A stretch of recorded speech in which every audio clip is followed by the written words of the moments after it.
ان کی جو شہادت ہے اس سے صرف ایران نہیں بلکہ مسلم امہ کے اندر جو ہے وہ کافی زیادہ لوگ جو ہیں ان کے بارے میں سننا چاہتے ہیں, غمگین ہیں, اداس ہیں. ہم نے ان کے ساتھ ایک نشست کی تھی نومبر کے اختتام پہ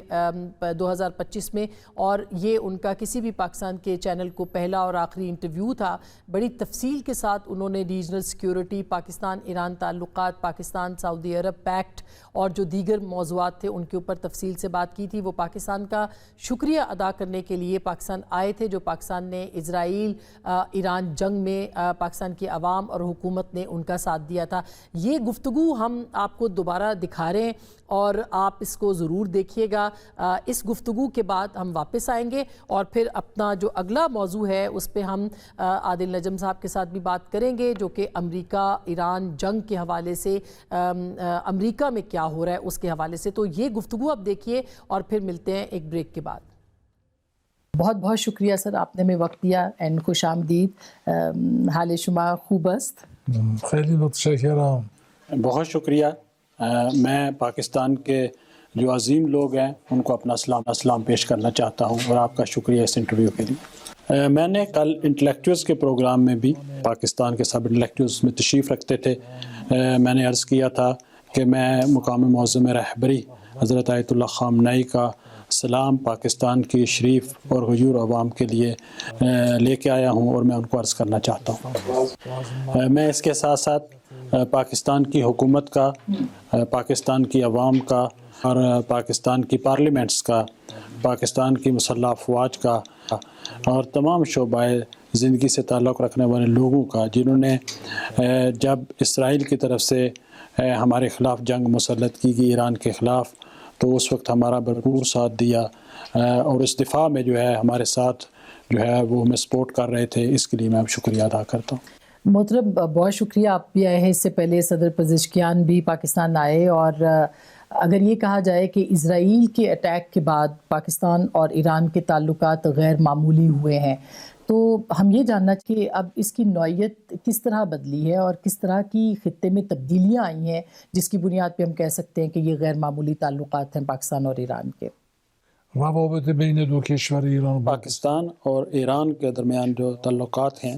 ان کی بڑی گہری جو ہے وہ جڑیں ہیں اور بہت جو ہے وہ پرانے ہیں. مفادات بھی دونوں ممالک کے